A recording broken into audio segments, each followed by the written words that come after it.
O verdadeiro cristão sabe que realmente estamos vivendo nos últimos tempos. E que o fim vai se aproximando, o mundo vai se dividir em dois grandes grupos. Aqueles que têm o selo de Deus e aqueles que carregam a marca da besta. E você estará com o selo de Deus contra a besta?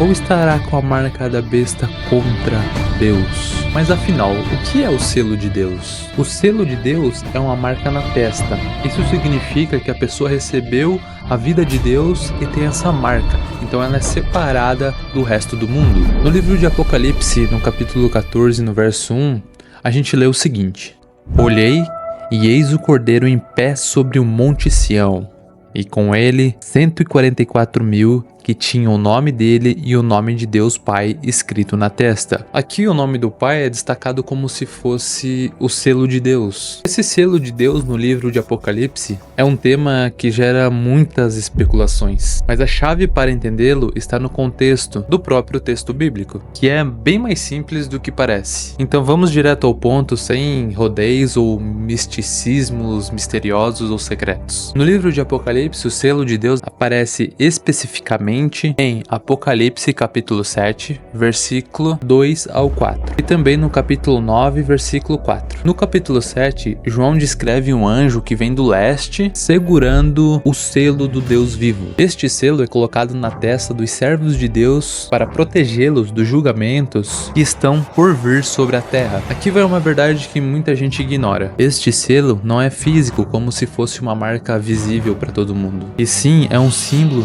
de proteção divina e pertencimento a Deus. E a marca da besta, o que ela é? A marca da besta é uma marca que vai aparecer na testa ou na mão. Assim como o selo de Deus identifica que uma pessoa pertence a Deus, a marca da besta revela a lealdade de alguém à besta. Em Apocalipse capítulo 13, do verso 15 e 16, nos diz o seguinte: Foi-lhe concedido dar vida à imagem da besta, para que a imagem falasse e fizesse que fossem mortos todos os que não adorassem a imagem da besta. Também obrigou a todos, pequenos e grandes, ricos e pobres, livres e escravos, a receberem uma marca na mão direita ou na testa.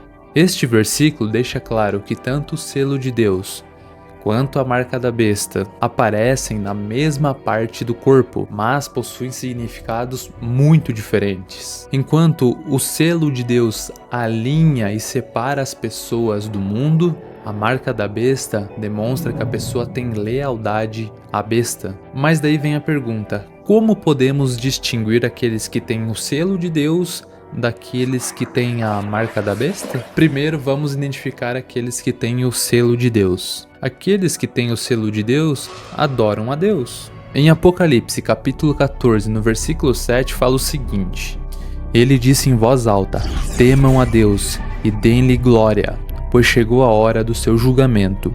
Adorem aquele que fez os céus e a terra, o mar e as fontes das águas. Em contraste com esse versículo, os que têm a marca da besta vão adorar a própria besta. Em Apocalipse 13:15 afirma o seguinte: Foi-lhe concedido dar vida à imagem da besta, para que a imagem falasse e fizesse que fossem mortos todos os que não adorassem a imagem da besta. Outra diferença dos que têm o selo de Deus é aqueles que seguem os seus mandamentos. Em Apocalipse 12:17 diz que o dragão ficou irado com a mulher e foi fazer guerra contra o restante de sua descendência, os que obedecem os mandamentos de Deus e mantêm-se fiéis aos testemunhos de Jesus.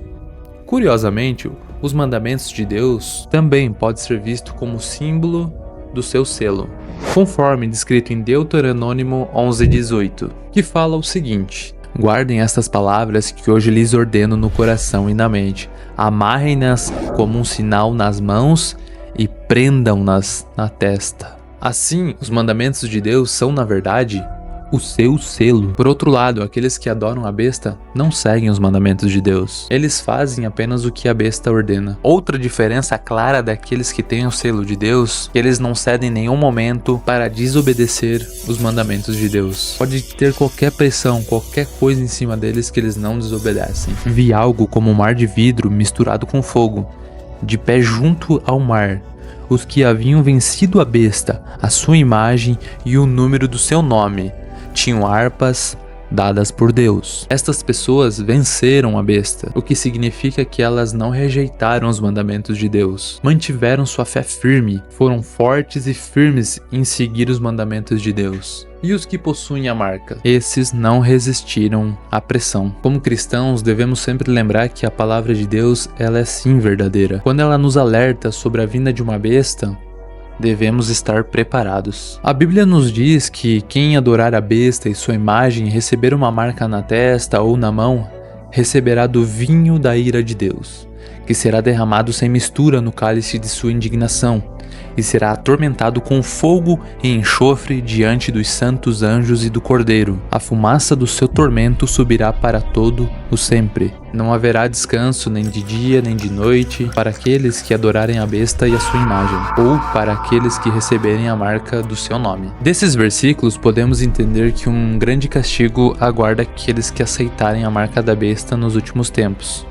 Contudo, aqui está o nosso consolo. Deus nos selou. Recebemos seu selo na testa por meio de Jesus Cristo e do Espírito Santo. Um dos papéis mais importantes do Espírito Santo em nossas vidas é escrever e gravar a lei de Deus nos nossos corações. Mas é muito importante observar, você precisa ter certeza que está entre os santos. Isso porque, de acordo com as Escrituras, muitos afirmam adorar Jesus, mas não seguem a lei de Deus. Em Mateus capítulo 7, do verso 21 ao 23, diz o seguinte: Nem todo o que me diz Senhor, Senhor, entrará no reino dos céus, mas apenas aquele que faz a vontade de meu Pai. Muitos me dirão naquele dia: Senhor, Senhor, não profetizamos em Teu nome?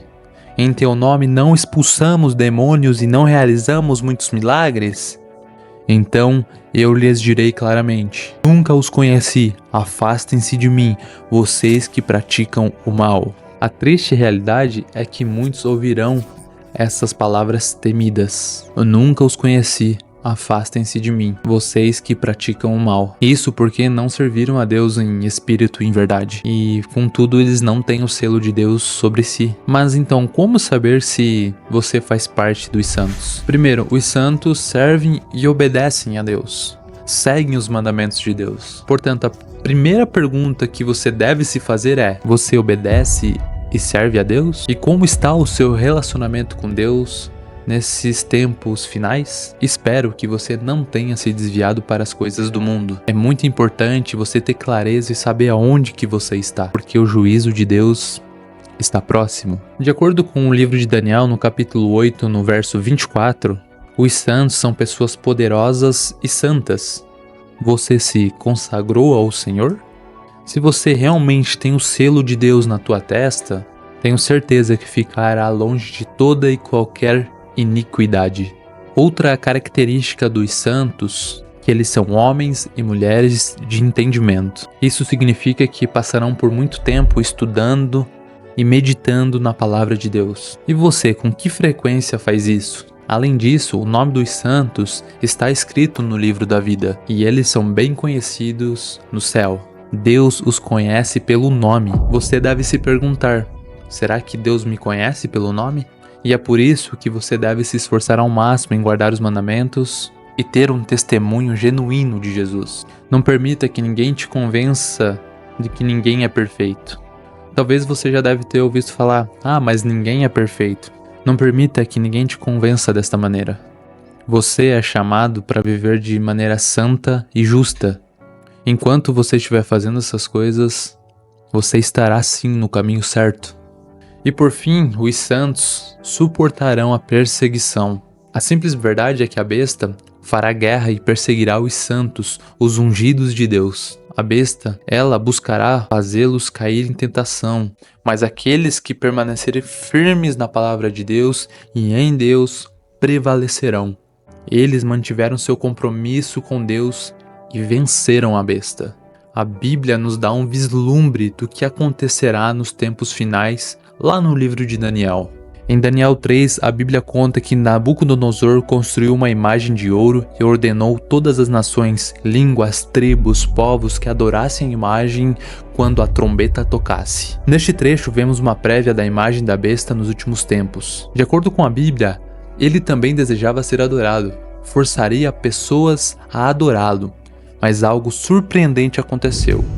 Enquanto todos rapidamente se prostravam para adorar a besta, os 3 hebreus se recusaram. Eles lembraram-se dos mandamentos de Deus lá em Êxodo capítulo 20, que diz: "Não terá outros deuses além de mim, não farás para ti nenhum ídolo, nenhuma imagem de qualquer coisa no céu, na terra ou nas águas abaixo da terra. Não te prostrarás diante deles, nem os adorarás, pois eu, o Senhor teu Deus, sou um Deus zeloso, que castiga os filhos pelos pecados dos pais até a 3ª e 4ª geração daqueles que me odeiam." O rei Nabucodonosor não aceitou isso. Ele ordenou que os seus soldados jogassem os 3 hebreus na fornalha. Você poderia esperar que os 3 jovens demonstrariam medo sobre aquela situação, mas eles se mantiveram firmes e não mostraram medo nenhum. Eles estavam tão certos do selo de Deus sobre eles que não estavam em nenhum momento dispostos a quebrá-los. Então Nabucodonosor lançou eles ao fogo, mas Deus estava lá para protegê-los. Deus os salvou das chamas e eles foram redimidos. Na era de Daniel, a marca da besta era o ato de se ajoelhar, enquanto o selo de Deus era a recusa em se ajoelhar. Hoje somos selados pelo Espírito Santo. Andar nos caminhos do mundo e rejeitar os mandamentos de Deus mostra que a pessoa rejeitou o selo e aceitou a marca da besta. Como cristão, você deve estar preparado para resistir à perseguição. Lembre-se que o juízo de Deus logo prevalecerá sobre este mundo maligno. Não importa o quanto o diabo pense que está no controle. Portanto, certifique-se de servir a Deus de todo o seu coração. É isso que Deus deseja. Em Mateus capítulo 15, do verso 8 ao 9, diz o seguinte: "Este povo me honra com os lábios, mas o seu coração está longe de mim. Em vão me adoram, seus ensinamentos não passam de regras ensinadas por homens." Não faça parte desse grupo que adora a Deus apenas com os lábios. Não se esqueça que o Espírito Santo é quem te sela. Permaneça santificado. Agora, acredito que para dizermos "guia os meus passos, Senhor", devemos reconhecer que nossos passos podem ser guiados ou direcionados por muitas coisas. Os passos de uma pessoa podem ser guiados pelo orgulho, e se você for guiado pelo orgulho, Provérbios capítulo 16 e 18 nos adverte: "O orgulho precede a destruição, e a arrogância precede a queda." Além do orgulho, os passos de uma pessoa podem ser guiados pela luxúria, e em 1 Pedro capítulo 2, verso 11 nos exorta: "Amados, exorto-vos como estrangeiros e peregrinos, afastar-vos dos desejos mundanos que guerreiam contra a vossa alma." Então deixe-me fazer uma pergunta: quem é que está guiando os seus passos? É o seu orgulho? É a luxúria? É o dinheiro ou as coisas materiais? A Bíblia em Salmo 119, 133 diz: "Guia os meus passos pela tua palavra. Não permitas que iniquidade alguma domine sobre mim." Querido amigo, você pode realmente dizer que está assim andando com Deus? Você começa seu dia pedindo para que o Senhor guie seus passos, tome a sua mão, assuma o controle e tenha prioridade em suas decisões, escolhas e tudo aquilo em que você se concentra? Quem é que está guiando os seus passos? A palavra de Deus é uma lâmpada para seus pés quando se trata da maneira como você anda, ou melhor, de quem você é guiado.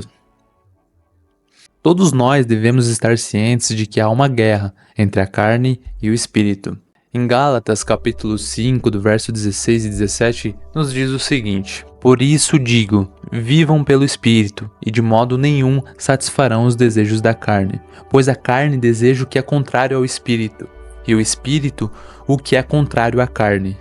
Eles estão em conflito um com o outro, de modo que vocês não fazem o que desejam." A carne está cheia de amor pelo mundo, amor por si mesmo, amor pelo orgulho, amor por pecado e cheio de impiedade. Mas andar no Espírito é viver de maneira completamente devota a Jesus Cristo. Uma forma de descrever andar no Espírito pode ser encontrada em 2 Coríntios capítulo 5, no verso 7. "Pois vivemos por fé e não pelo que vemos. Então encorajo você a desejar e se submeter a ser guiado por Deus. Seja guiado por sua palavra e seja guiado pelo seu Espírito Santo. O Salmo 119 vai dizer o seguinte: guia os meus passos pela tua palavra. Não permitas que iniquidade alguma domine sobre mim. Resgata-me da opressão dos homens, para que eu possa guardar os teus preceitos. Faz brilhar o teu rosto sobre o teu servo e ensina-me os teus decretos. Rios de lágrimas correm dos meus olhos, porque os homens não guardaram a tua lei. Agora que chegamos ao final desse vídeo, convido você a refletir sobre a sua jornada espiritual. Se pergunte: estou verdadeiramente marcado pelo selo de Deus? Estou vivendo de acordo com a sua vontade? Se a resposta for sim, continue firme. Mas se a resposta for não, ainda há tempo de se alinhar com a vontade de Deus. Que a paz e a graça do Senhor esteja com você. E lembre-se, aquele que começou a boa obra em você é fiel para completá-la. Mantenha-se forte na sua fé e que Deus te abençoe.